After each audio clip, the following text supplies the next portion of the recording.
orden del día para el acto de presentación del libro La transgresión moral de las élites y el sometimiento de los estados, hoy 26 de julio del 2016.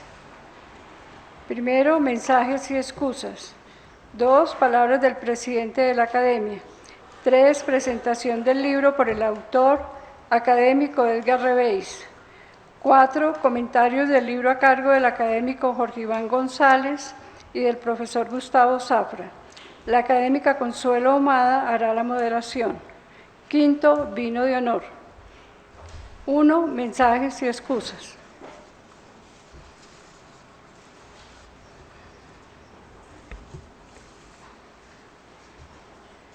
Doctor Edgar Reveis.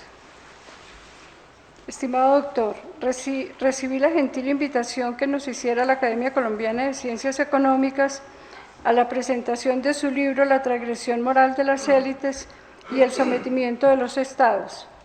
Lamentablemente no puedo acompañarlo como hubiera deseado, pues tengo compromisos previos que no puedo eludir. Aprovecho para felicitarlo por este importante logro y desearle muchos éxitos en todas sus actividades. Cordial saludo, Pablo Navas, rector, Universidad de los Andes. Respetado doctor Silva, agradezco en nombre de la ministra de Trabajo, doctora Clara López Obregón, la invitación que le han hecho llegar al lanzamiento del libro La transgresión moral de las élites y el sometimiento de los estados, del autor Edgar Reveis Roldán, que tendrá lugar el día martes 26 de julio del 2016 en las instalaciones de la Academia. Infortunadamente, por compromisos adquiridos previamente fuera de la ciudad, la señora ministra no podrá acompañarlos en el desarrollo de dicho acto. No obstante lo anterior, reciban un saludo muy especial de su parte. Cordialmente, Gloria Constanza González, asesora del despacho.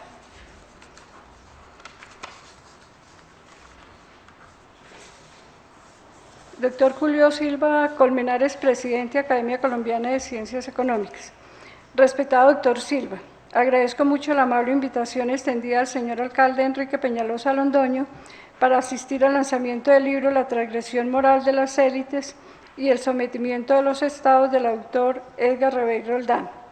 Por compromisos adquiridos como jefe de gobierno y de la administración distrital, le es imposible participar del evento y presenta excusas por no poder asistir. El alcalde espera poder acompañarlos en una próxima ocasión. Aprovecho la oportunidad para enviarle un saludo muy especial y los mejores deseos. Giselle Manrique Vaca, secretaria privada de la Alcaldía Mayor de Bogotá. Mi siempre recordado amigo Edgar, tengo a la misma hora la presentación de tu libro un largo examen en la Clínica Reina Sofía, que no logré diferirlo, lo que me priva de estar aplaudiendo a este nuevo vástago intelectual. A la distancia, con la permanencia de espíritu, recibe mis aplausos. Compartí tus preámbulos y serán banderillas negras en el enorme morro de la política corrupta del animal estatal. Un abrazo grande, Luis Horacio López, secretario de la Academia Colombiana de Historia.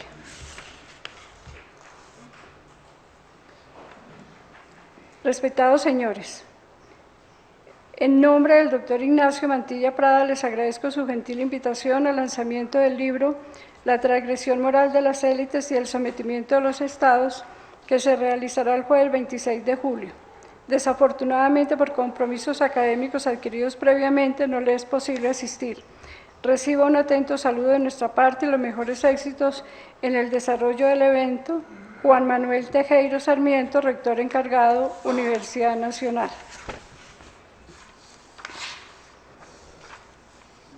Se excusaron por la Academia Colombiana de Ciencias Económicas los académicos de número Beethoven Herrera Valencia, Mariano Arango, Roberto Junguito, Gabriel Poveda Ramos, Diego Roldán, Julián Sabogal, Francisco Tumi. Académicos correspondientes, Albert Berry, Carlos Rodado, Carlos Ortiz e Iván Hernández. Por la Academia Nacional de Medicina, el doctor Germán Gamarra, vicepresidente. Por la Academia Colombiana de la Lengua, Cecilia Balcázar. De la Sociedad Colombiana de Ingenieros, Diana María Espinosa, presidenta.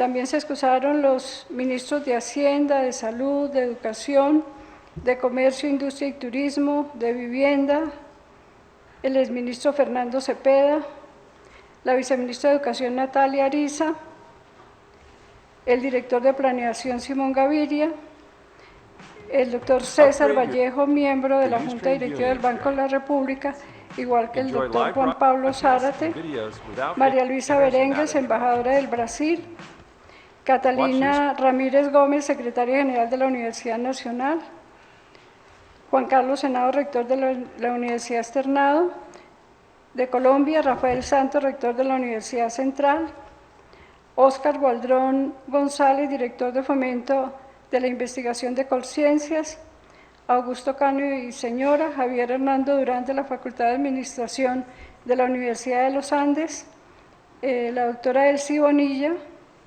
el doctor Néstor Hernando Parra y el poeta y escritor José Luis Díaz Granados.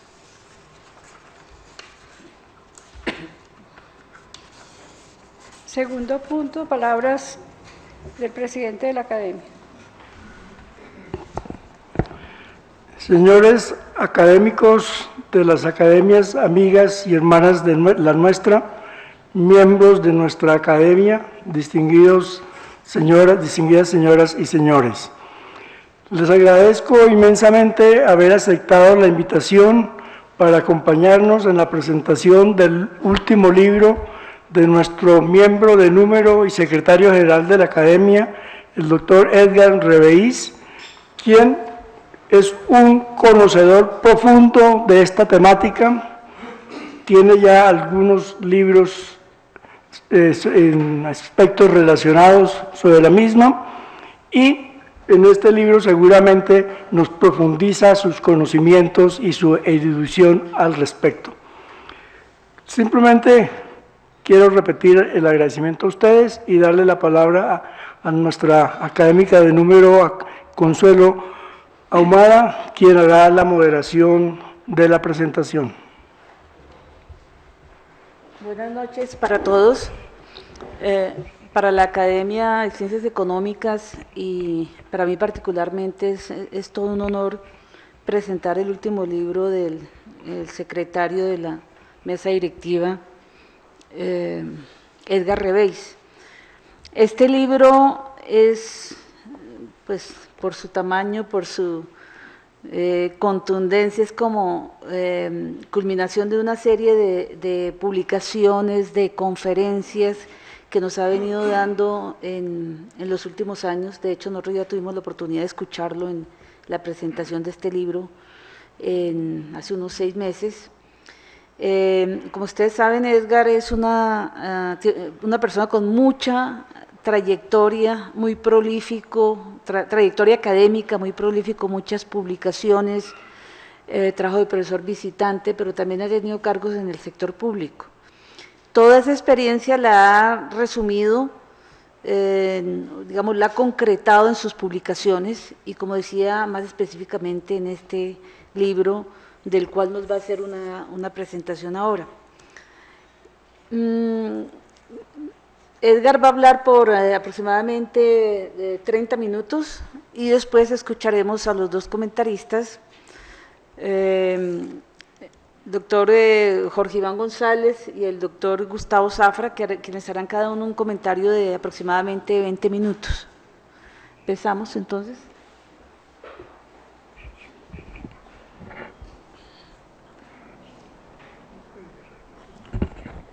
Bueno, muchas gracias.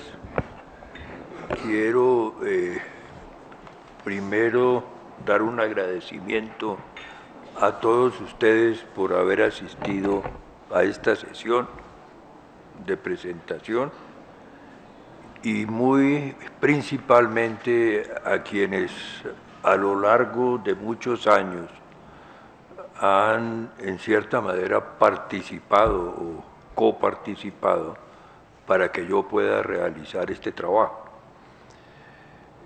Este trabajo lo inicié yo prácticamente con una primer obra que también fue presentada aquí en la Academia.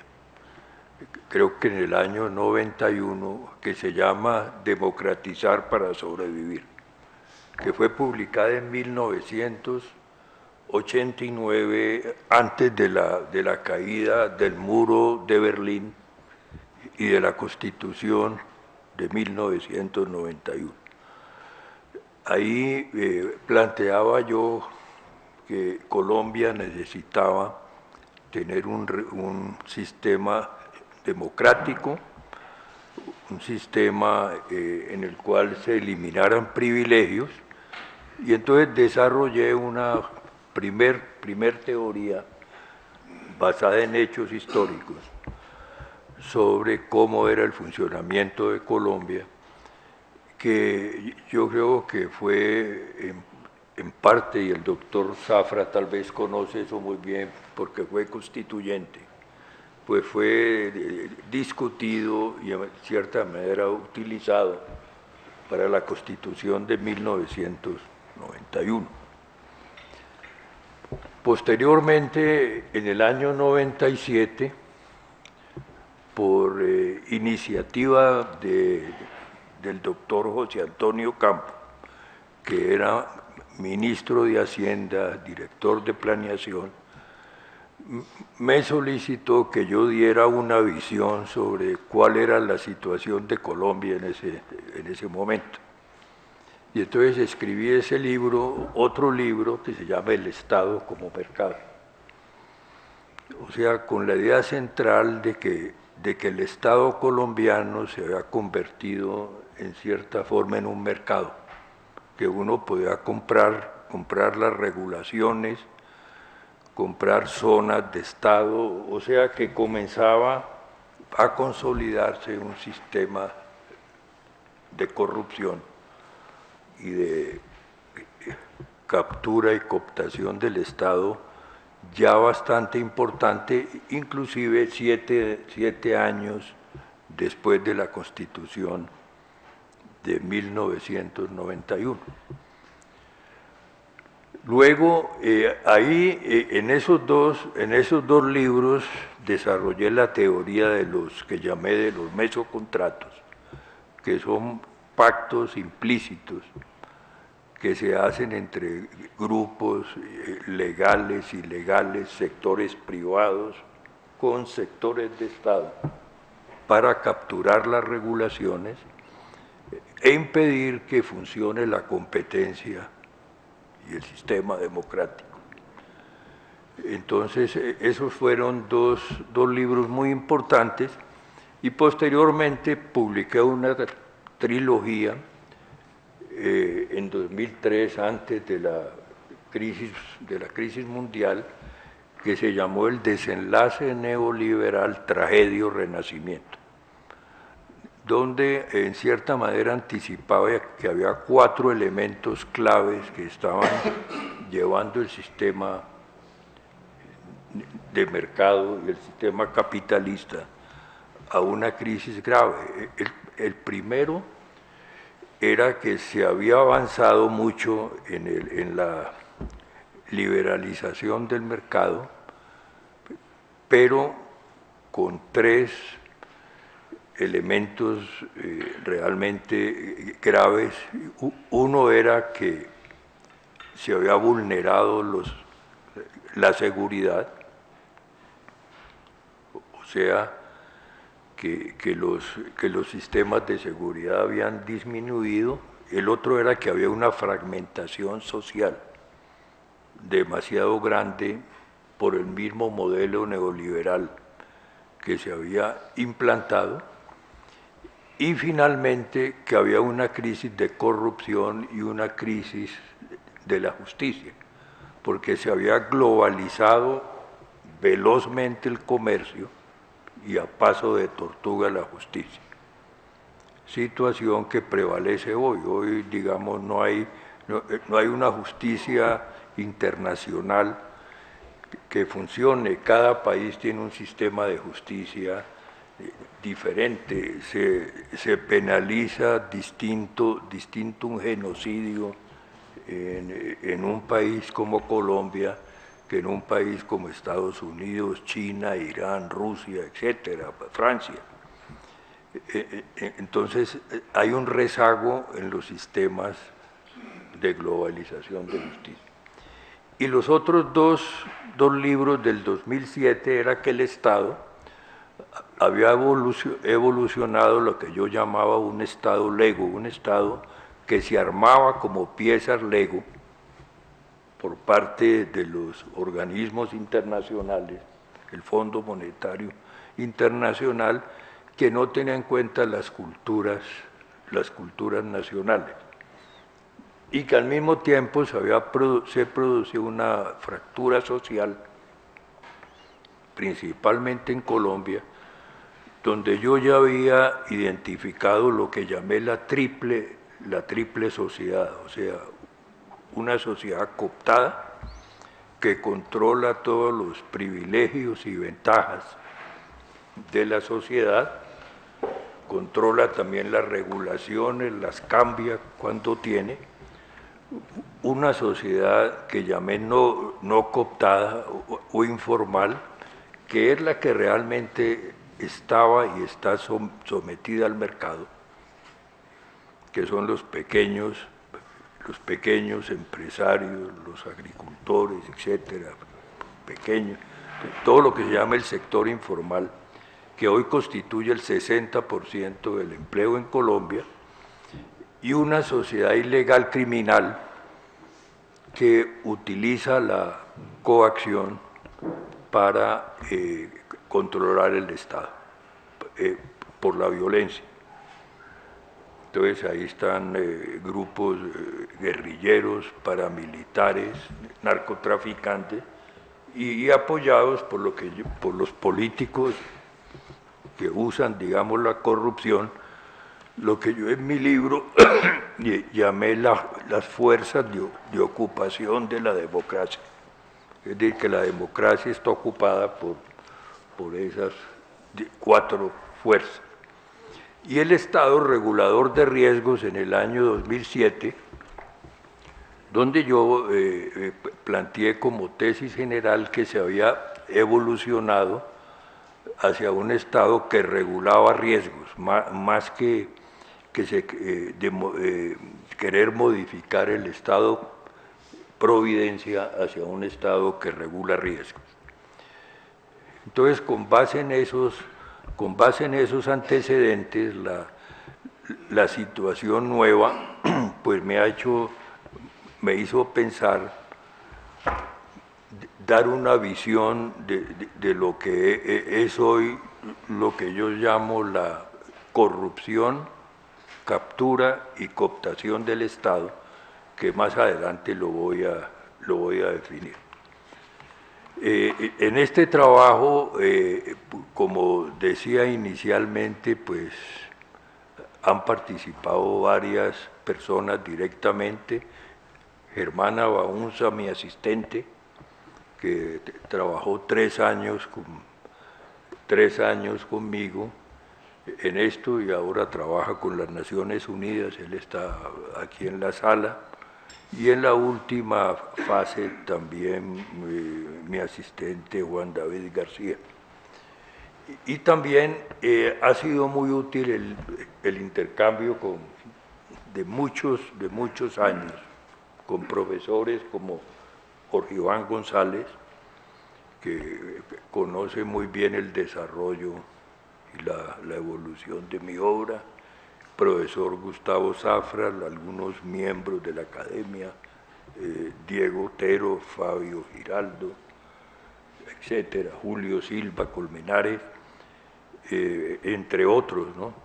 que le han hecho un seguimiento digamos, a los trabajos que yo realizo, y algunos otros que cito en el libro, que ustedes podrán mirar y que no quiero olvidar a nadie. Entonces el libro tiene 5 capítulos. Tiene un primer capítulo que se llama Triple Sociedad y el sometimiento de la democracia. decir, con la idea, un segundo que aparece aquí en esta, no, devolvámonos eso, que se llama de la oligarquía a la oligarquía. Más adelante voy a explicar más en detalle los conceptos.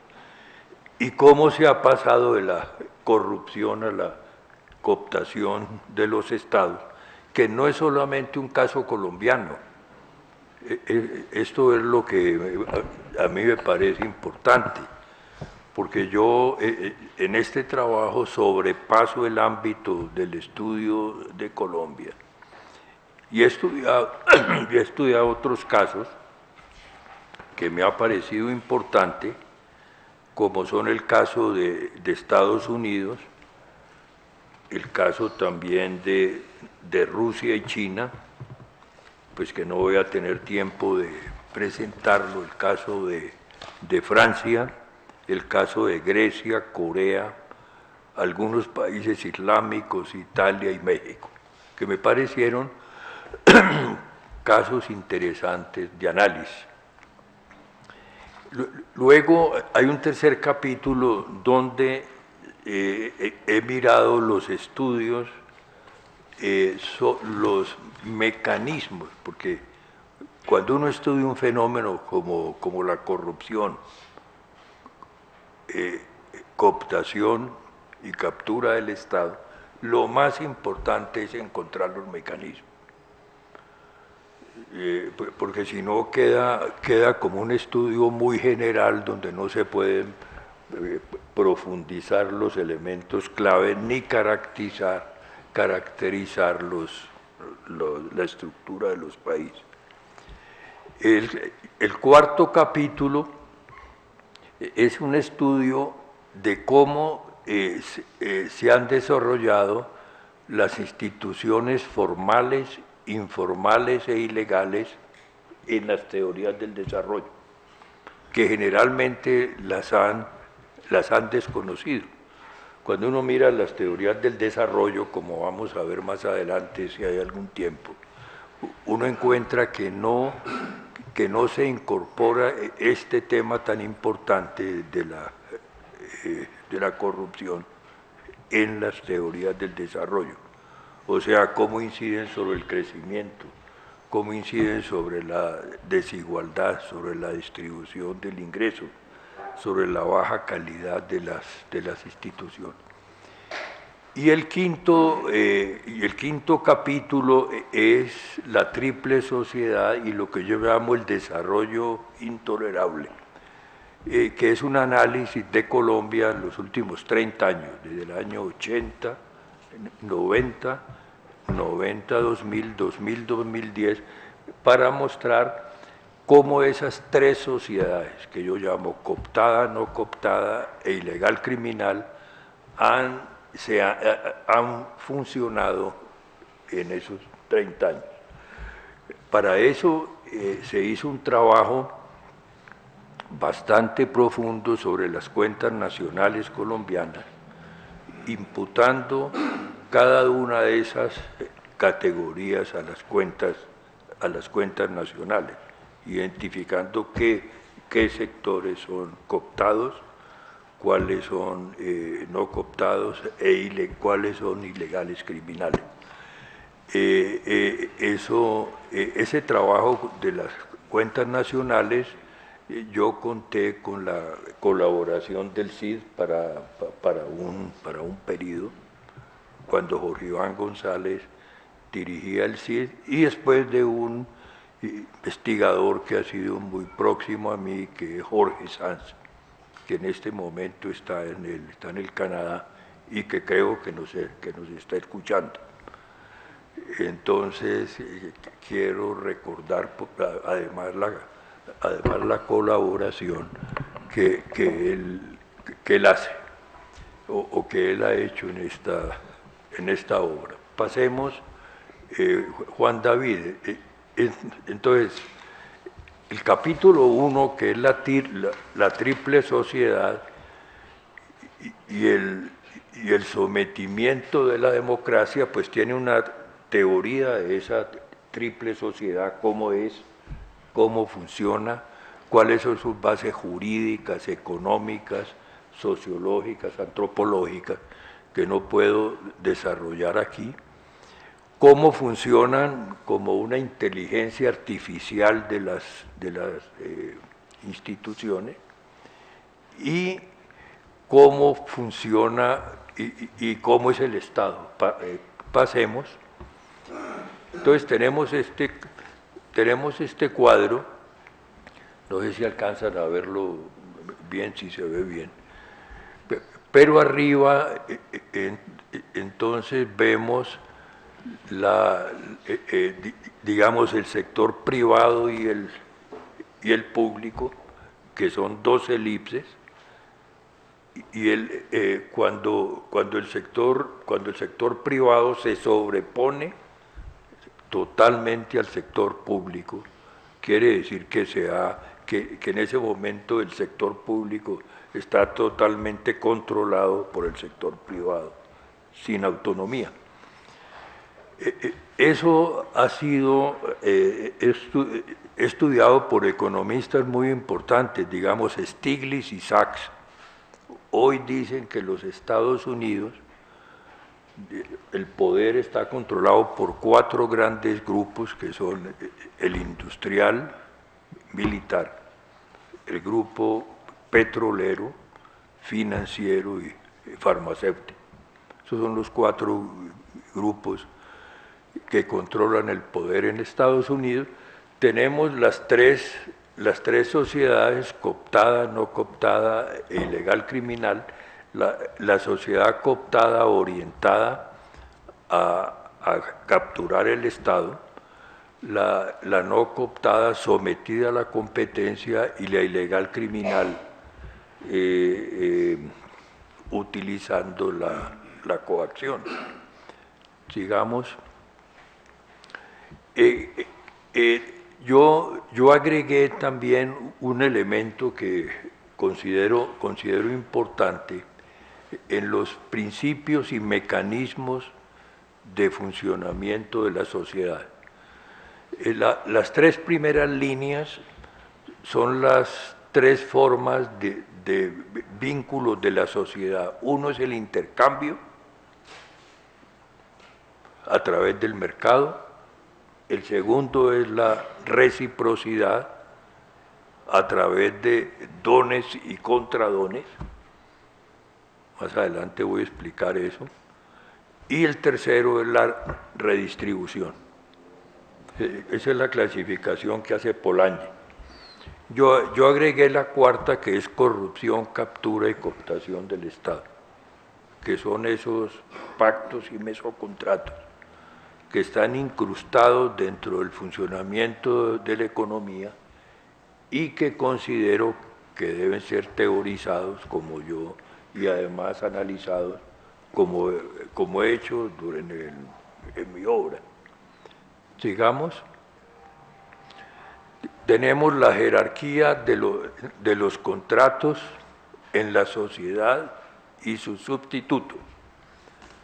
Ustedes ven en la parte de abajo, si ven la pirámide, tenemos los contratos civiles, laborales, después más arriba en la pirámide las leyes y los decretos, y más arriba en la Constitución.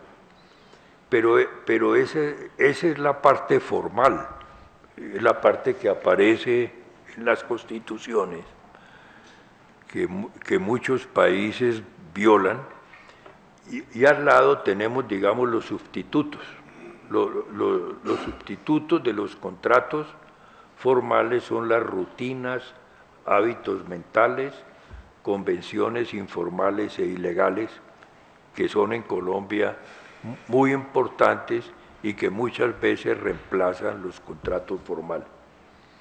Después, al nivel de arriba viene lo que yo llamo mesocontratos informales e ilegales. Y arriba la Constitución, pues que son armisticios sociales, que es lo que estamos haciendo hoy, en este momento, con las FARC, un armisticio que está cambiando la Constitución. Entonces, en muchas sociedades rigen más los sustitutos que el orden institucional. Y entre ellas está Colombia. En Estados Unidos posiblemente rige más el lado izquierdo que el derecho. Sigamos, Juan David, sigamos, porque realmente, bueno, entonces, ¿cómo se construye el Estado? Partiendo de que esos sustitutos son muy importantes. Miremos la pirámide de abajo hacia arriba y entonces vemos que los mesocontratos de C, que es la sociedad cooptada, NC, la no cooptada, e IC, la ilegal criminal, emergen, para quienes se interesan en la teoría de la complejidad, desde abajo, por eso la flecha negra muestra la dirección hacia arriba.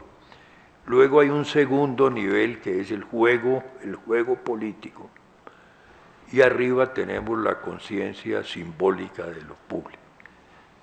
Entonces, esa es la forma como yo creo que están funcionando los estados, y principalmente Colombia, que tiene una sociedad ilegal criminal fuerte, una sociedad informal no cooptada que es supremamente grande, y una sociedad cooptada también muy importante. Sigamos, Juan David. Esta es una visión antropológica del mesocontrato en los estados modernos, que es una visión holística, como lo voy a mostrar más adelante. ¿Cómo funciona? Ustedes ven a la izquierda lo que yo llamo el Neconde, que conocí cuando estuve en el África durante tres años, que son fetiches en los cuales, cuando se hace un contrato, como no hay escritura, se pone un clavo. Entonces ustedes ven esculturas llenas de clavos. Cada clavo es un contrato y está allí mientras esté vigente el contrato. En las estructuras de corrupción, lo fundamental es no dejar nada escrito.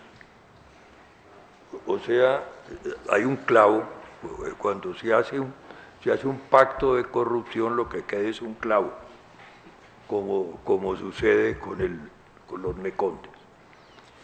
Luego viene una segunda estructura, que es lo que los antropólogos llaman el potlatch, que es un intercambio de dones y contradones, que es lo que hacen los políticos.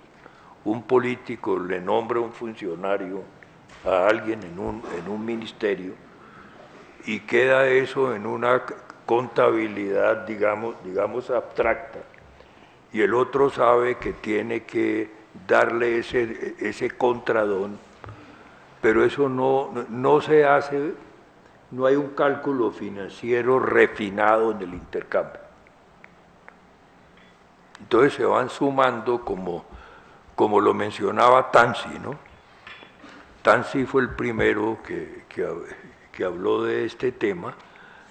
Se va creando como una contabilidad sombra, cada uno tiene su contabilidad y sabe que el otro qué le debe y qué tiene que compensarle.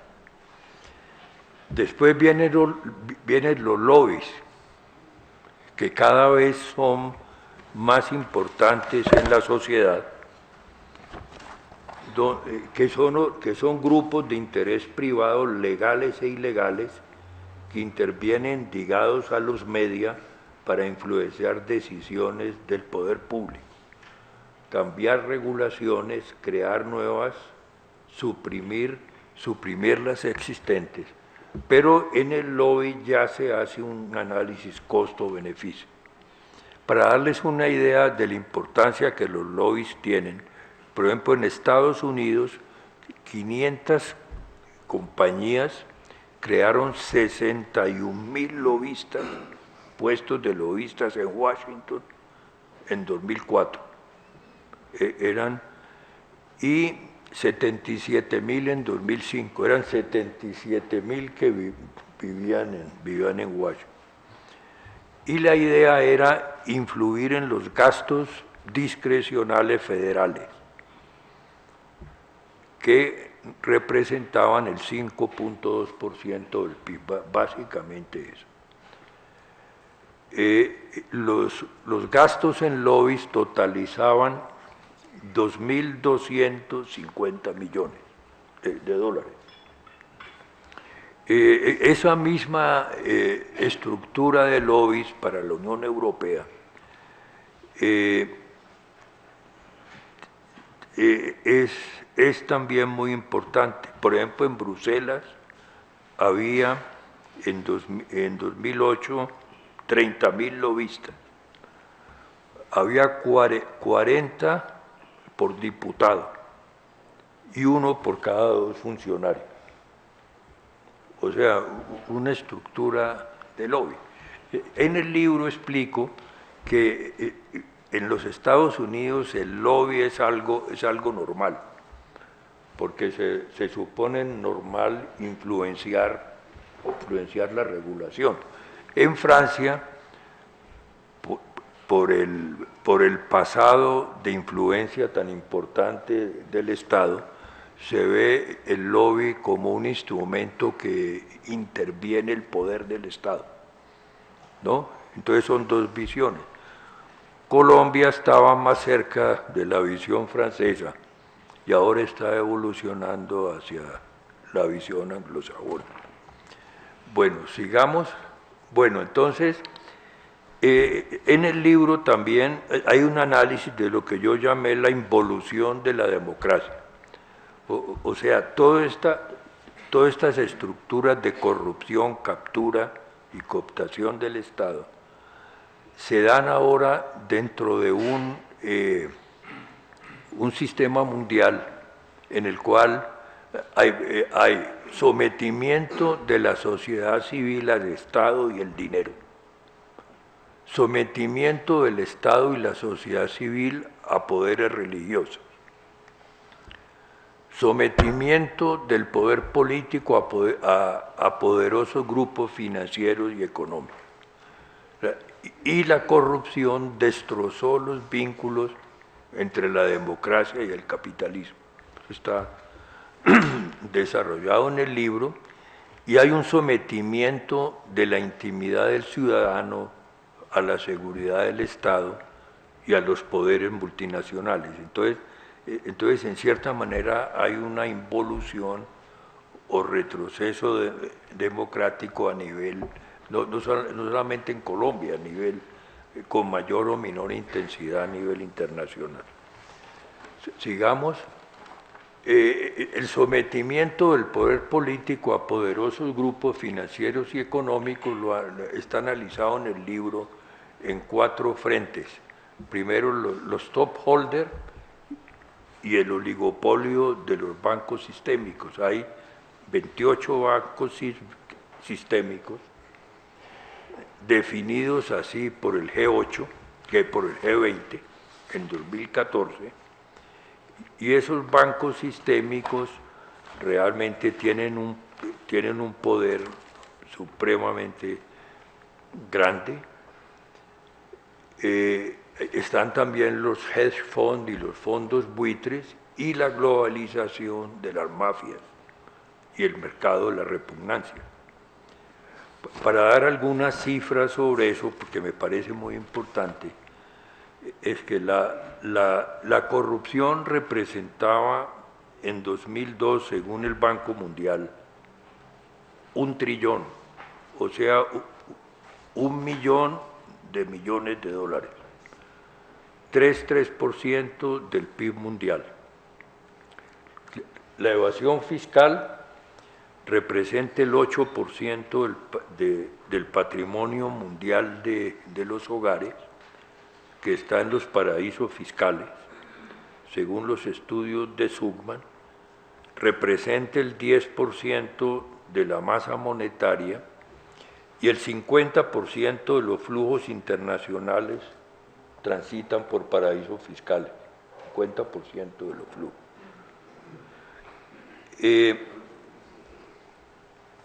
El endeudamiento, entonces hay autores que hablan de la dictadura de los bancos sistémicos.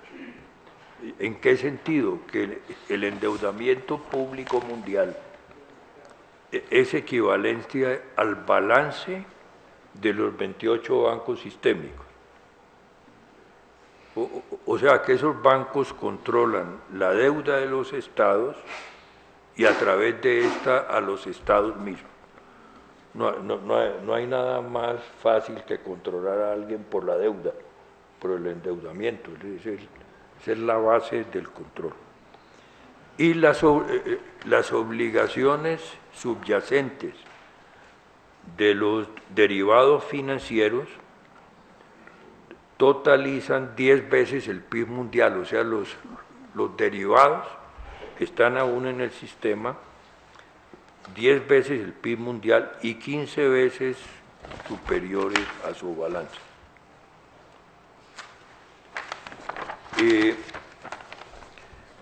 Dos datos más. Por ejemplo, el patrimonio acumulado de las 100 personas más ricas en China superan 450.000 millones de dólares, o sea, 4.500 millones de dólares per cápita de esos, frente a la desigualdad. De África salen anualmente 50.000 millones de dólares y con una fuerte evasión fiscal,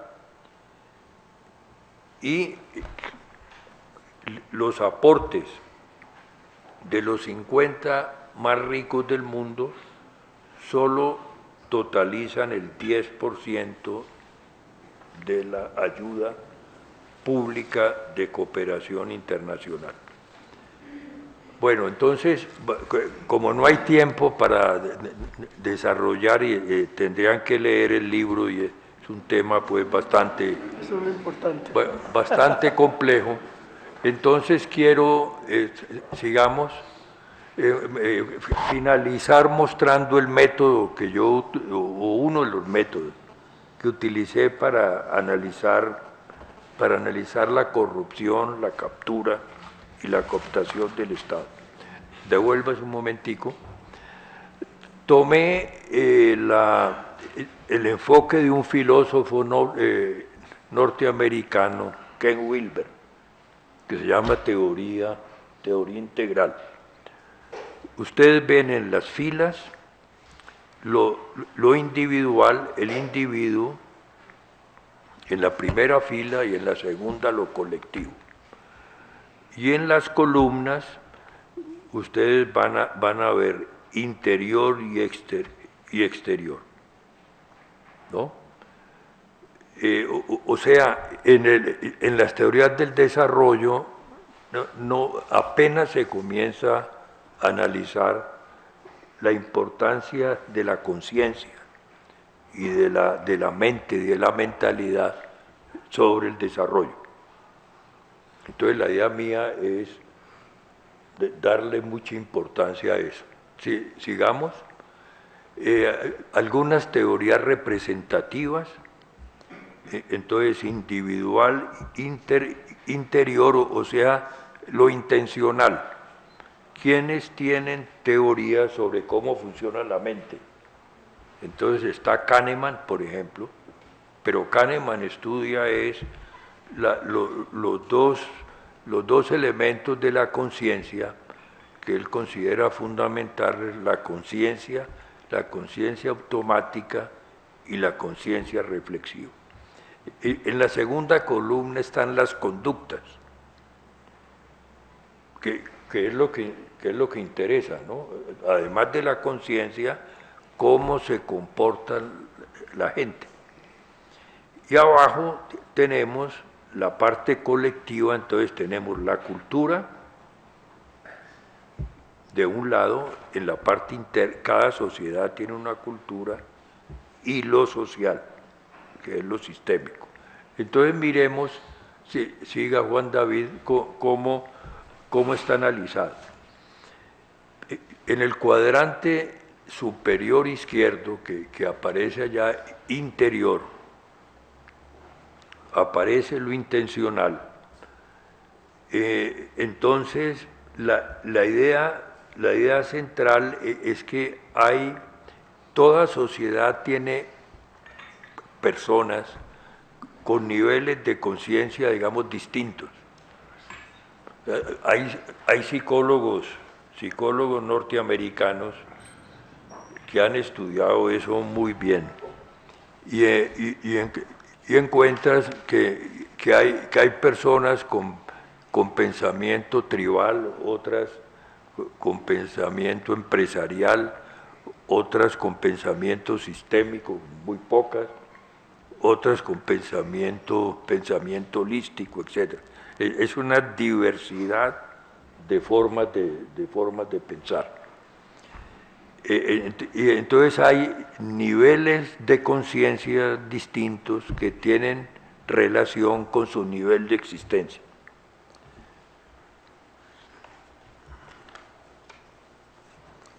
Y entonces la teoría general sería que a medida que el nivel de conciencia de una sociedad mejora o tiene un grado superior, se va volviendo más compleja. Entonces la corrupción, captura y cooptación del Estado debería disminuir, porque hay mayor nivel de conciencia. Hay países como Arabia Saudita, que tiene el PIB per cápita uno de los más altos del mundo, pero hay un nivel de conciencia que no se compadece en cierta manera con ese PIB per cápita.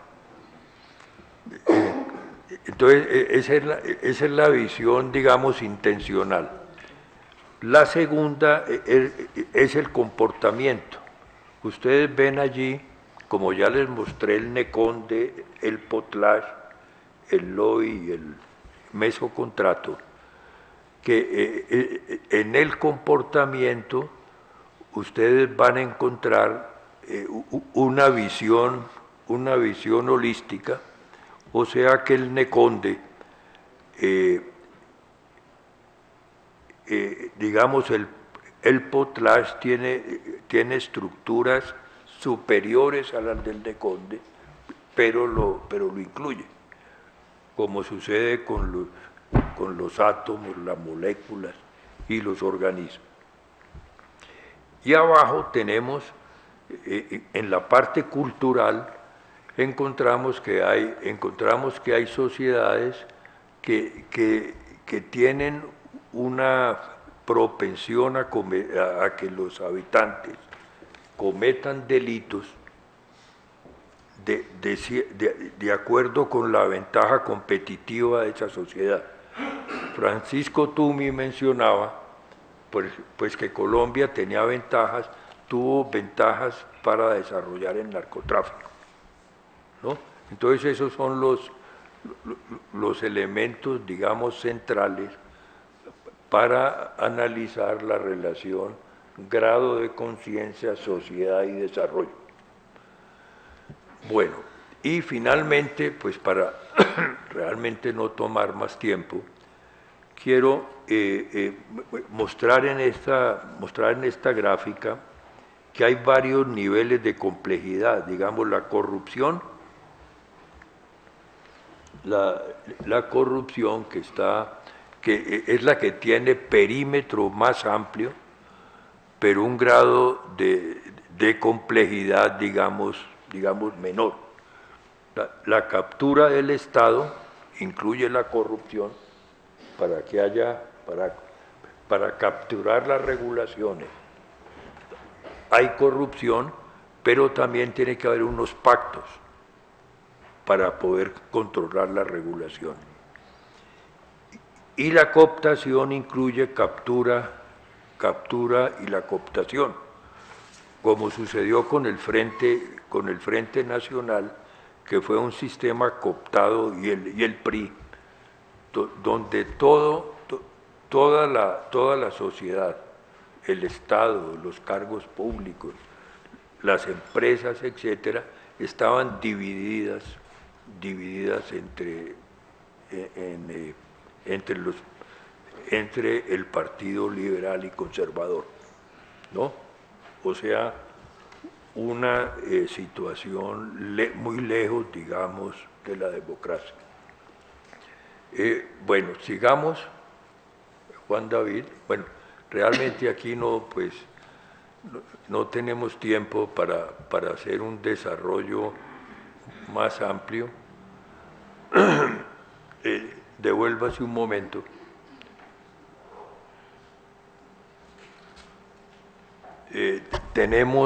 Hay una presentación de los árboles de riesgo institucional de la corrupción a nivel nacional, a nivel territorial y a nivel de Bogotá.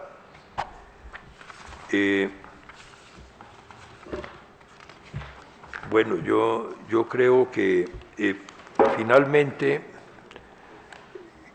quiero mencionar que lo que es importante en los combates contra la corrupción es mantener la democracia, tener una teoría de la corrupción. Cuando se lanzó el libro de la Procuraduría, que yo tuve el honor de lanzar ese libro sobre esos tres temas, pues encontramos las diferentes relaciones que hay entre corrupción, captura y cooptación del Estado. La situación de Colombia en este momento, yo la analicé en un artículo y las bases están aquí, que yo llamaba cooptación o democracia. Es decir, Colombia, para resolver sus problemas fundamentales de violencia, históricamente siempre ha utilizado la cooptación. Aquí está demostrado, la utilizó con la regeneración, o trató de utilizarla con la regeneración y fracasó. La utilizó con el Frente Nacional y tuvo un éxito relativo de corto plazo. La utilizó con la bonanza del narcotráfico en los años 80, cuando realmente coincidieron los intereses de la sociedad cooptada e ilegal criminal, ¿no?, para reciclar todos los recursos del narcotráfico, y esa fue la crisis gravísima de los años 80. La utilizó en el año 91 para cooptar al M-19 y darle estabilidad relativa al sistema. Y en cierta manera la discusión que hay hoy es si se utiliza con las FARC o no, porque la democracia, por ejemplo, anoche oí una discusión interesante por la televisión, si a las FARC había que darle 9 curules o cuántas curules. Pero yo personalmente no he visto que se hable ni del fortalecimiento de la democracia, ni de una lucha contra la corrupción, que son los dos, tal vez dos elementos fundamentales en este momento que infortunadamente han sido olvidados en este proceso de negociación y que tal vez van a surgir ahora. Entonces, es clave mirar cómo se resuelve esa crisis, porque tal vez el principal freno a nivel de Colombia y a nivel mundial hoy es el problema de la corrupción. Vimos en la campaña de los Estados Unidos, ayer y antier, que los partidarios de Bernie le pedían en las afueras del recinto de la convención que se retirara Hillary Clinton por la corrupción. Es decir, nunca se había visto eso en una campaña presidencial en los Estados Unidos. Vemos el problema del Brasil, vemos el problema también de Turquía. Y hay casos, por ejemplo el de Corea, que yo lo tengo bien estudiado en el libro. Corea ha tenido 11 presidentes desde su fundación. De esos 11 presidentes, 3 tuvieron que renunciar por la corrupción. Uno fue retirado violentamente también por la corrupción. Otro lo retiraron y lo reintegraron. Y ahora la presidente es la hija, digamos, de un dictador, de uno de los antiguos gobernantes, que es Ri. Entonces las estructuras de corrupción se han tomado las clases dirigentes del planeta, en la total impunidad, facilitado por el sistema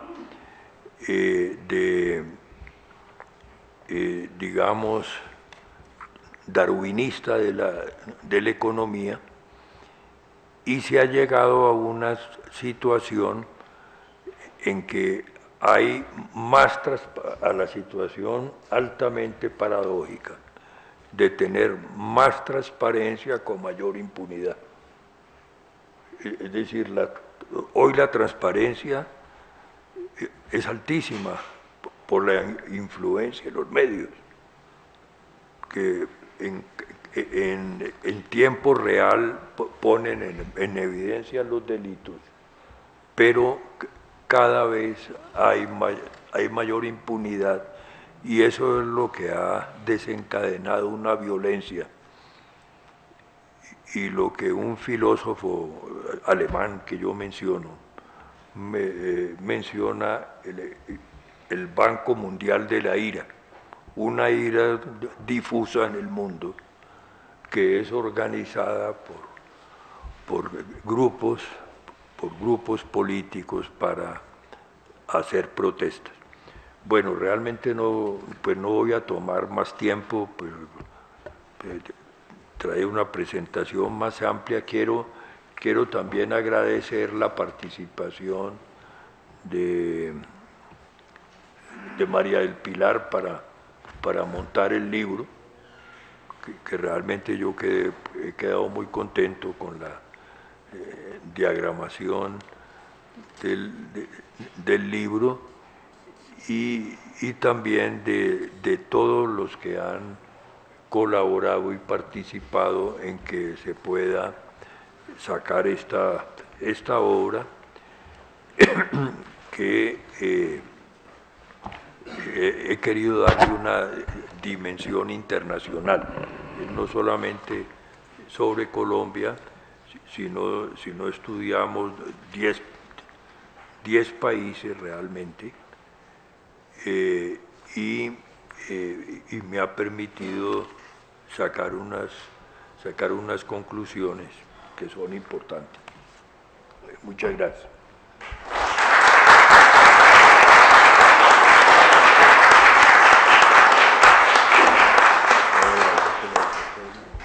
Bueno, muchas gracias a Edgar por esa extraordinaria presentación. Creo que hay motivación para comprar el libro y leerlo a fondo, profundizar en los distintos temas que quedaron algunos de ellos apenas planteados.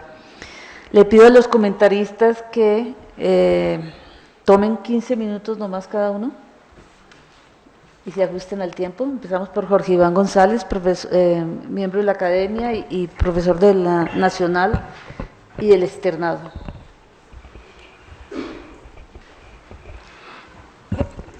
Bueno, mil gracias. Gracias a Edgar por la invitación y felicitaciones por el texto que, como él explica,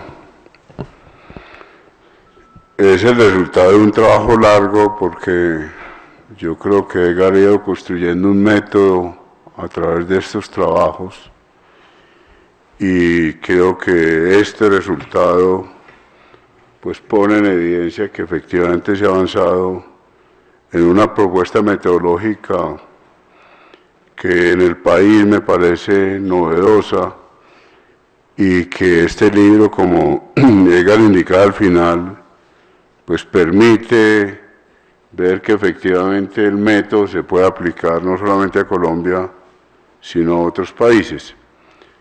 Yo me voy a referir a 6 puntos, cada uno 2 minutos y medio. El primero es la dimensión ética y la indignación.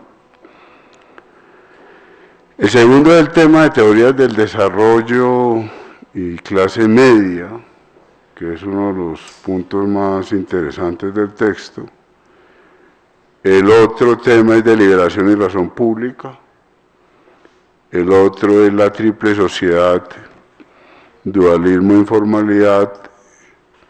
El otro tema es catalaxia y construcción institucional. Y una reflexión final sobre la captura de los estados.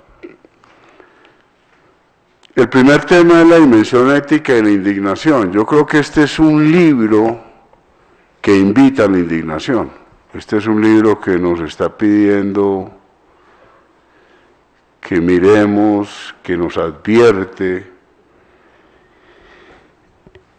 Es una búsqueda de una respuesta, y para Edgar es absolutamente clara que la dimensión ética es un elemento consustancial a la teoría económica. Para avanzar hacia la sociedad nueva, distinta, es necesaria la indignación. Hay una parte donde Edgar cita a Hessel.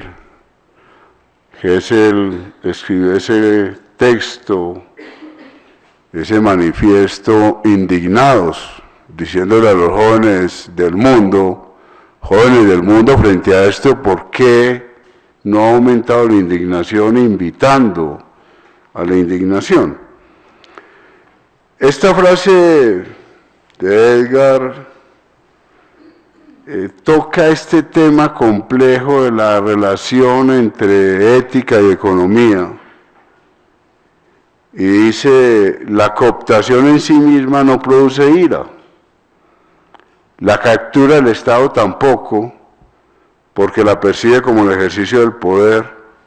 La corrupción, por el contrario, produce ira y violencia, un clima de difusa agresión por la alianza de los políticos y los negocios, en la que los valores aprendidos desaparecen. Entonces, es una invitación a que si miramos la corrupción, la analizamos, la tratamos de entender, pues respondamos. ¿Por qué? Porque entre otras cosas, dice Edgar, la corrupción golpea la esencia misma del sistema político. No basta con la legitimidad electoral. Y dice Edgar, la legitimidad electoral es insuficiente por la corrupción y la mala representación. Es necesario ir mucho más allá.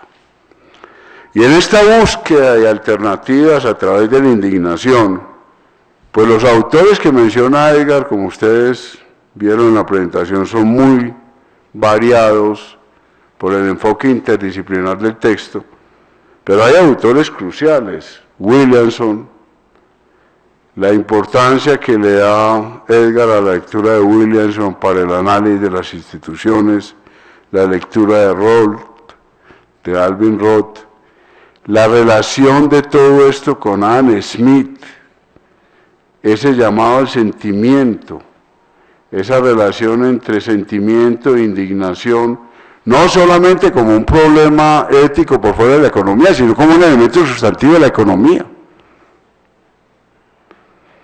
En varias partes del texto es claro que el mercado se agota.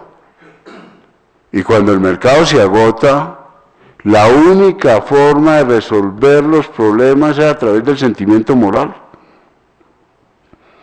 Esto es clarísimo en Adam Smith, en Alvin Roth. ¿Qué hacemos con el trasplante de riñones? Decía Alvin Roth en su lectura del Nobel. Pues el único camino que tenemos para resolver problemas como el trasplante de riñón es a través de los sentimientos morales. El tema educativo, el tema de la relación entre médicos y hospitales, etc. Y el sentimiento moral, entonces, permite entender el significado y las implicaciones de la justicia comparativa. En lugar de pretender el acuerdo social sobre una teoría perfecta de la justicia, basta avanzar de manera comparativa, teniendo en mente ideas aproximadas de justicia. Es un esfuerzo por invitarnos a que pensemos esta sociedad, que la pensemos no solamente con los instrumentos racionales, sino con los instrumentos cercanos al sentimiento. Ese cuadro donde está Kahneman, o sea, los seres, las explicaciones de Edgar, que hay en el sentimiento nuestro, que hay en el interior de nosotros, que hay en el exterior, cómo el individuo se relaciona con la sociedad, es una invitación a que nos salgamos de esquemas estrechos. Y en esa búsqueda, donde está el sentimiento, donde está la filosofía, donde está la política, pues vamos encontrando alternativas. El segundo tema es el tema de la clase media. Edgar muestra que hay una relación entre la indignación y la clase media. Las protestas árabes, que las menciona en el texto, es una clase media educada, pero que en términos de Edgar se siente desprotegida. Y ahí hay unas potencialidades enormes de construcción de sociedad. Este grupo de la población, por su cultura, en cierta forma, está llamado a liderar la lucha contra la corrupción. Y debería ser el más sensible y, por lo tanto, debería indignarse con mucha mayor facilidad. Ahora, uno puede discutir mucho el significado de clase media. Edgar no entra en discusiones sofisticadas sobre el significado de la clase media. Uno puede recurrir a teorías más estructuralistas, la de Marx, hasta dónde la noción de clase media tiene sentido, y uno debería hablar más bien de clase social. En la clase social, pues proletarios, burgueses, el liberalismo, autores como Mises siempre criticaron la noción de clase de Marx. Mises decía, hay una especie de polilogismo. El marxismo piensa que dependiendo de si usted es burgués o proletario, tiene concepciones distintas del mundo, y esa diversidad de concepciones asociadas a la clase constituyen el polilogismo que siempre el pensamiento liberal rechazó, diciendo que los sujetos todos pensamos más o menos con la misma estructura, independientemente de que seamos proletarios o burgueses. Pero de todas maneras, el punto que me parece interesante es la relación que establece Edgar entre indignación, corrupción, indignación, clase media, a través de la clase media toda la discusión sobre los temas distributivos, el problema en Estados Unidos, el problema en Europa, de la pérdida de la clase media, de la disminución de la clase media frente a la enorme concentración de riqueza, Edgar cita a Piketty, etcétera, qué vamos a hacer para evitar esas polarizaciones extremas. El otro tema es de liberación y razón pública. Dice Edgar, comillas, el modelo neoliberal estranguló la democracia en el orden planetario y de los Estados-nación. Se ha inventado el equilibrio de poderes como la fórmula salvadora, lo que necesariamente fortalece la democracia. La democracia representativa está en crisis porque la legitimidad que emerge del sufragio universal se disminuye porque no hay deliberación. Y entonces Edgar invita a la deliberación. El pensar en público favorece el proceso deliberativo de la sociedad. Pensar en público es un acto intrínsecamente responsable. Yo quiero leer una frasecita de Rawls que es muy bonita. Rawls coloca la razón pública en un pedestal muy elevado. Dice Rawls, la razón pública lo es porque, primero, es la razón de ciudadanos libres e iguales, es la razón de lo público. Segundo, su atención se centra en el bien público y por ello sus preguntas tienen que ver con la justicia de la política fundamental. Sus indagaciones son de dos tipos, los fundamentos constitucionales y los temas de la justicia básica. Tercero, su naturaleza y contenido son públicos y se expresan en el razonamiento público a través de una familia de concepciones razonables de la justicia política que se piensa de manera razonable con el fin de satisfacer el criterio de la reciprocidad. Cierro comillas. Siempre entonces hay una tensión entre democracia representativa y democracia participativa. El problema, advierte Edgar, ha alcanzado dimensiones planetarias, el problema de la falta de liberación, el problema de la crisis de la democracia representativa, y esto se expresa de diversas maneras en esa tensión que planteaba Hobbes en el Leviatán. Si queremos seguridad, tenemos que entregarle al Leviatán libertad. Yo creo que ese es el drama contemporáneo angustioso. La ministra de Cultura le renuncia a Holland diciéndole, si usted cree que la solución al terrorismo en Francia es lanzar bombas en Siria, pues yo no sigo siendo ministra suya. Si para garantizar la seguridad hay que reducir la libertad, entonces yo no puedo seguir siendo. ¿Cómo conciliamos libertad y seguridad en las sociedades contemporáneas? El cuarto tema es la triple sociedad, el tema del dualismo y la informalidad. Edgar dice, si miramos la teoría del desarrollo, pasamos del dualismo de Arthur Lewis a las discusiones sobre el sector informal, pero de alguna forma Edgar critica esas dos aproximaciones y dice la triple sociedad. Si nosotros miramos en perspectiva, teniendo los lentes de la triple sociedad, podemos resolver muchos de los problemas que estaba planteando el dualismo y que estaba planteando la teoría de la informalidad. Y yo creo que aquí hay un aporte muy grande de Edgar. Uno de los últimos libros sobre informalidad lo editó Perry con el Banco Mundial. ¿Y cuál es el punto ahí? Exclusión y salida.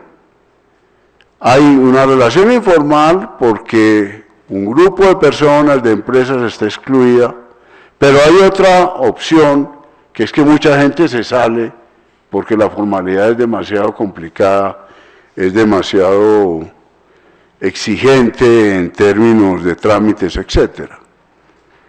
Ahora, lo que dice Edgar es, vamos más allá de esas discusiones. No es el tema de teorías dualistas, no es el tema de teorías de la informalidad o la formalidad, es más el tema de mirar desde una perspectiva mucho más integral a través de las tres sociedades. Y entonces, la triple sociedad permite captar problemas que la teoría de la informalidad trata de captar.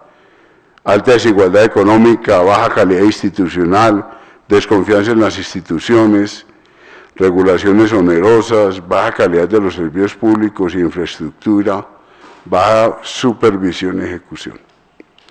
El otro tema es un tema que yo he titulado Catalaxia y constructivismo institucional, a raíz de una frase de Edgar, pero que está subyacente en el libro, que a mí me parece que es uno de los puntos más apasionantes.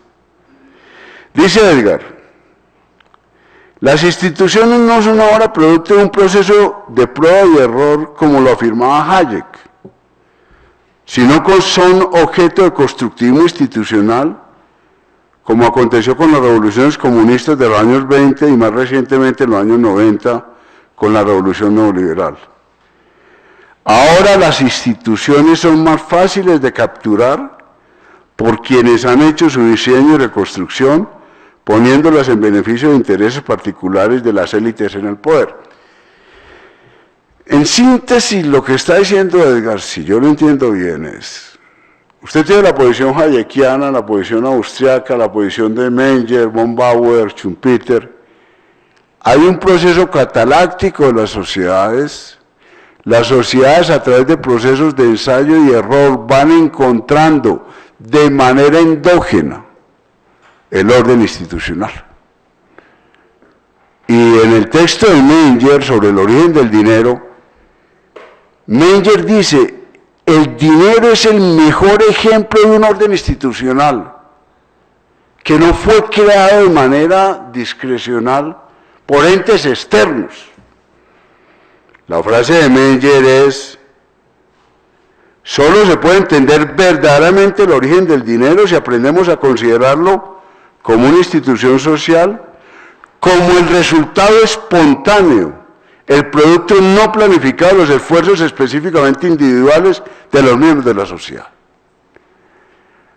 Y entonces un poco toda la teoría austriaca dice, estos órdenes institucionales van siendo fruto de dinámicas espontáneas de los seres humanos. Y ella nos dice, no, aquí hay un constructivismo institucional. Estas instituciones las construimos con elementos discrecionales muy fuertes, y más ahora que antes, y porque ahora tenemos más elementos discrecionales, entonces podemos actuar y podemos crear instituciones a la maña de cada uno de nosotros, y entonces las posibilidades de corrupción son mayores. El tema entonces, yo creo que es de los temas absolutamente, hasta dónde planificamos, hasta dónde creamos instituciones conscientemente. El mercado funciona bien porque lo hemos creado de manera discrecional o porque tiene unas autonomías propias. Y el último punto, o la última mención, es el tema de captura de los estados, que yo creo que en esto el texto es demoledor. Uno podría decir es pesimista o es excesivamente realista. Cuando uno lee este tema de Edgar y lo compara con Oxfam, la pregunta angustiosa de Stiglitz, de Oxfam, de Edgar, de alguna forma, es porque esto está en manos del 1%, en manos del 1 por millón. Y si nosotros en sociedades con regla de decisión por mayoría somos la mayoría, ¿por qué estamos permitiendo estas capturas? Y Edgar propone una jerarquía que la presentó en el último círculo. No es lo mismo, hay una jerarquía entre cooptación, entre cooptación, captura y corrupción. Y finalmente, en el fondo, está la cooptación ejerciendo un nivel jerárquico superior, pero la corrupción es la que todos sentimos mucho más. Edgar lo decía de alguna forma, la cooptación es lo más sofisticado. Ahora, ¿cómo se llega allá? ¿Cómo se lucha contra eso? ¿Acuerdan el título del libro de Oxfam? El secuestro del Estado por las élites. ¿Cómo hacemos en las sociedades contemporáneas para combatir? Pues uno diría, indignémonos, y Hessel dice indignados. Y si logramos indignarnos, o utilizando el término de Edgar, si nos da ira, pues a través de la ira empezar a construir alternativas. Entonces yo creo que, pues me disculpa Edgar por la parcialidad, por escoger unos temas, porque es injusto con una obra de estas dimensiones, pues decir uno, esto es lo que me parece relevante, porque realmente el texto da para muchísimas discusiones y para muchísimos análisis distintos, y yo espero pues que en nuestras facultades de economía, en nuestros análisis, este texto se utilice desde el punto de vista metodológico. El hecho de que Edgar logre ir construyendo unas secuencias de mediciones empíricas de la sociedad cooptada, no cooptada y legal, pues creo que nos dice es posible utilizar los datos y es posible organizar, además de toda la reflexión conceptual, unas tendencias que son clarísimas. La caída de la sociedad ilegal en estos últimos años es clarísima frente a otras dinámicas, entonces es posible interpretar y cuantificar, y en eso creo que Jorge Sáenz ha jugado un papel crucial para ayudar a organizar los datos y mostrar que las cuentas nacionales se pueden leer de una forma completamente distinta. Bueno, muchas gracias, Consuelo.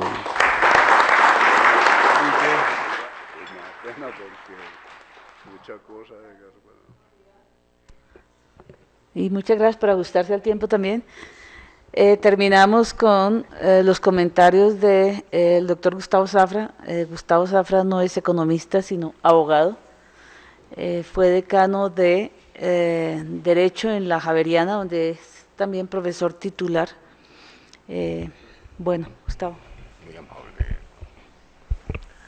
Bueno, señores miembros de la Academia Colombiana de Ciencias Económicas, señor doctor Edgar Reveis Roldán, señora Eliane Herolde Reveis, señores panelistas, Consuelo, señoras y señores.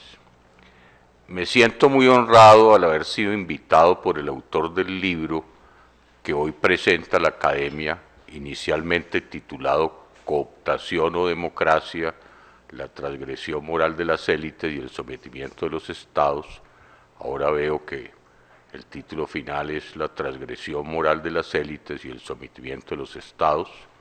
Como quiera, que solo soy un abogado administrador público y no un economista para ser parte de este diálogo. Los vínculos de familia que me unen al autor hacen más grato este momento porque recuerda mi infancia en la casa de mi tía Mary Roldán de Reveis y su esposo Karim Reveis, que siempre nos protegieron con su afecto y la especial solidaridad con mi familia y en particular con mi madre en momentos de dificultades. Tratar de comentar este monumental esfuerzo enciclopédico de Edgar Reveis, que de alguna manera, al modo de la Aleph, sintetiza y densifica toda la masa gravitacional del tema de la captura, la corrupción y la cooptación del Estado en el planeta Tierra por unas élites insolidarias, autoritarias, engañosas, es tarea a desarrollar, como ya lo ha dicho Jorge, por muchos años y en muchos foros. Si Edgar Reveis ha pretendido, en un gesto científico y académico que lo honra y enaltece, hacer el cierre de su labor investigativa con esta obra capital, los que lo conocemos sabemos que seguirá concitándonos y provocándonos con su pluma en frentes parecidos durante otros años. En el homenaje que hace corto tiempo le hicieran sus pares, colegas y discípulos en el hogar de Uniandinos, él, dentro de su sencillez que todos conocemos, soltó con pudor una imagen que le recordaba a su madre de cómo a los 7 años de edad, cuando los sábados y domingos los demás pensábamos en jugar, él pedía que lo llevaran a las aulas del San Luis Gonzaga a sentarse en su pupitre escolar a trabajar. Lo ha hecho toda la vida, con un compromiso ejemplar de su esposa aquí presente. Pero entremos en materia. La obra de Edgar Reveis muestra una constante indagación de denuncia del abuso del poder político, económico, militar, religioso y social. Lo hace con instrumentos analíticos que combinan los clásicos con los heterodoxos e innovadores, dentro de ellos muchos de creación del autor, como el de mesocontratos, captura, tasa de cambio moral, fetiches africanos, europeos y americanos del poder, fruto de su vasta experiencia de ser uno de los pocos colombianos que puede decir que recorrió 4 de los 5 continentes en sus pesquisas, no solo como investigador, sino como protagonista de políticas públicas de muy diversa índole, de teoría económica, social, ingeniería pública, estadística, antropología y sociología. Tan polimorfa experiencia vital le ha permitido desarrollar una visión transdisciplinar muy difícil de igualar y aún de seguir en muchos de sus encriptados análisis. Basta ver las gráficas que vimos aquí todos para saber lo complejo que es estudiarlo. Con la modestia de mi instrumental hermenéutico más de carácter jurídico, quiero a manera de fracking aproximarme a algunos de los pliegues de la obra. Igual que Jorge, pues obviamente es imposible referirse a todos. En efecto, el autor desnuda el doble juego del capitalismo que, con el pretexto de proteger el derecho de propiedad, la libre empresa y la libre competencia, en la práctica ha sustituido el Estado por el poder de las multinacionales, los grandes capitales que invaden en tiempo real los sistemas financieros y económicos, poniendo en jaque las sociedades civiles que padecen estos juegos satánicos. Este poder se coaliga con los partidos políticos, los gobiernos, los gremios, la sociedad cooptada, como la denomina, la informal no cooptada, que termina plegándose para poder sobrevivir, la abiertamente ilegal, y las mezclas polinómicas de ellas, mafia, mano negra, empresa criminal organizada, transnacional, que mueven su poder en las sombras que los sistemas legales premeditadamente crean o toleran. En algunos casos, usando el máximo refinamiento de la teoría constitucional, como en el evento del uso de la forma de Estado federal en Estados Unidos de Norteamérica, para crear el Frankenstein del Estado de Delaware, el mayor paraíso fiscal de la humanidad, levantado por los inventores de la democracia política y económica y clonado como la oveja Dolly por todas las latitudes, incluyendo la nuestra. Tal cuadratura del círculo se expresa con mayor impudicia en el caso de Panamá, ese Estado artificial que un exdecano de Derecho, exsecretario de Guerra y de Estado de Teodoro Roosevelt, y además Premio Nobel de la Paz de 1912, el señor Elihu Root, justificaba con la tesis del derecho natural atribuido monopólicamente a los Estados Unidos de América para garantizar en nombre de Dios la conexión de dos océanos que una supuesta república bananera, que todavía no lo era, llamada Colombia, impedía con sus 33 guerras civiles. Sobra decir que después Estados Unidos sí la volvió bananera con la United Fruit Company, transfigurada en la chiquita Brands de reciente e ingrata recordación.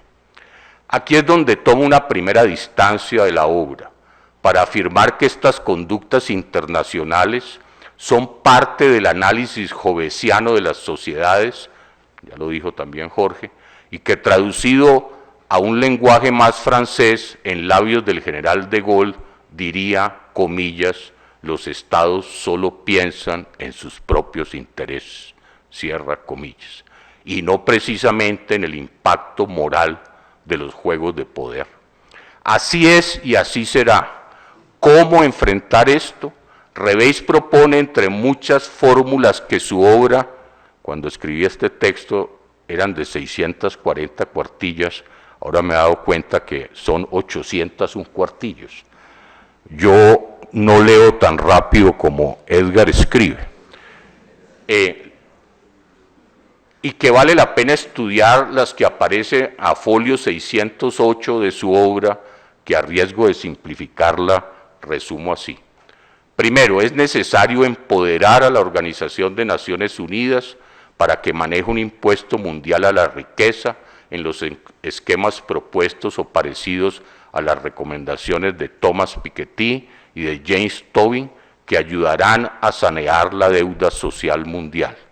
Segundo, es necesario crear una Comisión Mundial de la Verdad sobre concesiones y privatizaciones. Tercero, es necesario crear, a semejanza de la Corte Penal Internacional, una Corte Mundial Antimonopolios y de Abusos de Posición Dominante. Cuarto, es necesario un catastro financiero mundial para evitar los llamados paraísos fiscales. Estas recomendaciones de modo adaptativo pueden implementarse para el caso colombiano. Los planteamientos de la última obra del profesor Reveis, la que hoy nos entrega, son consistentes con su amplio trabajo científico de más de 50 años, cuando trabajó temas regionales, urbanos, cafeteros, informáticos, de asimetrías de información, geopolíticos y últimamente, como nos lo recordaba Carlos Zorro en Uniandinos, incursionando en los llamados sistemas complejos. La obra del profesor Reveis evoluciona, Democratizar para sobrevivir, 1989, que muchos constituyentes tuvimos como carta de navegación, es la alerta temprana contra las sociedades bloqueadas. Influyó él directamente en la Constitución de 1991 en un modelo socialdemócrata con economía de mercado, en mecanismos de participación, en autonomía del Banco Central y el desmonte del banco cooptado por el sector privado que existió hasta 1991, como también en la propuesta antimonopolios. El Estado como mercado, 1997, desarrolla más abiertamente el tema de la cooptación y captura del Estado. El desenlace neoliberal, tragedia o renacimiento, 2003, todavía no suelta las amarras al modelo de capitalismo económico y globalización. Puede leerse como una contradanza en el tema, reconociendo los avances de los TLC, la seguridad democrática y por otro lado los riesgos del modelo. Es un tratamiento de dos vías del modelo. El punto de inflexión es más, como lo dirá en su última obra, drama que tragedia. La tragedia tiene una dignidad, los dramas tratan de simularla. La historia del neoliberalismo tiene más de zarzuela y bufonería, como lo expresa más claramente en esta obra que nos entrega hoy sobre las élites transgresoras. Estas terminan dejando al Estado como regulador de riesgos, 2007, sustituyendo realmente su soberanía. El Estado lego y la fractura social, 2007, comprueba la dependencia de las transnacionales y de los organismos multilaterales, Fondo Monetario, Banco Mundial, que ya no formulan políticas de largo plazo y colectivas, sino recetarios de coyunturas ad hoc. El Estado estratega para el ordenamiento territorial 2013 recoge toda su experiencia de 8 años en la ONG Procomún, que tanto influyó en el modelo municipalista, hoy controvertido, pero indispensable en un eventual posconflicto. El arsenal analítico que el profesor Reveis despliega en esta última obra que hoy entrega al debate mundial, de eso se trata, se ha enriquecido, pero se mantiene coherente en sus grandes líneas de pensamiento. Los aportes conceptuales propios del autor, como su tesis y teoría de los mesocontratos, los sectores a que se aplican, las distintas mutaciones y transformaciones, el concepto de distancia del poder, de tasa de cambio moral, de cooptación, corrupción y captura, aplicables a su paradigma propio de la triple sociedad cooptada, no cooptada y la ilegal criminal, que termina explicando el 40-40-10 en términos de PIB, en aproximaciones al caso colombiano, y que complementa el nuevo concepto de esta obra con el 10% de las cooptadas polinómicas. Allí el autor tiene todavía un reto. La consecuencia lógica de su teoría obliga a visibilizar sectores que aparecen subestimados en el análisis colombiano: el poder de las élites militares, los poderes religiosos, especialmente el católico, y el poder de los centros de formación universitaria de las élites que parecieran salvarse de su instrumental analítico. Del mismo modo, la crítica del sector justicia por el autor es verdadera, contundente, implacable e irrefutable, porque es comprobable con los hechos. Sin embargo, la obra soslaya factores tan evidentes como la justicia civil dedicada en los juicios hipotecarios como servicio doméstico gratuito sin cobro de los pulpos bancarios.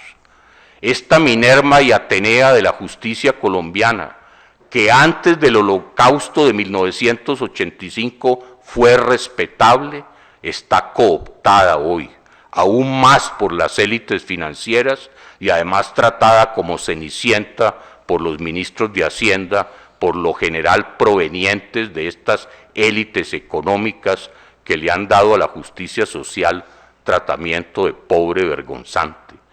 Cuando desde la economía los derechos fundamentales son tratados como subsidios y no como componentes esenciales del derecho a la dignidad humana, la tentación del discurso que la justicia social es tiranía social se vuelve cliché. Si bien la obra profundiza sobre el tema de los derechos humanos y sus índices de medición alternativos, la conclusión implícita que economía, derechos y democracia no necesariamente se están legitimando recíprocamente, sino más bien interfiriendo, cuando se analiza tanta evidencia estadística como la de la obra, hace nacer muchos interrogantes sobre el equilibrio estratégico de la Realpolitik construida históricamente sobre los estados y la famosa paz de Westfalia.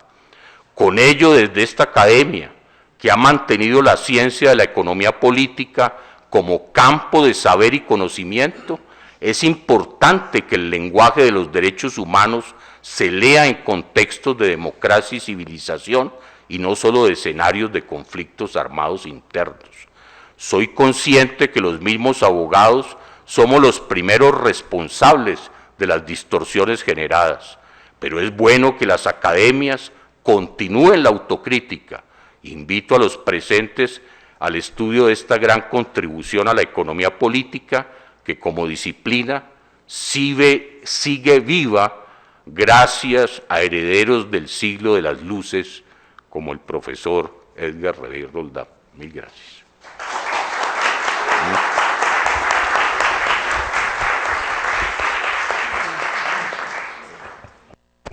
Bueno, muchas gracias a Gustavo Zafra y ahora los invitamos al último punto, que es la copa de vino.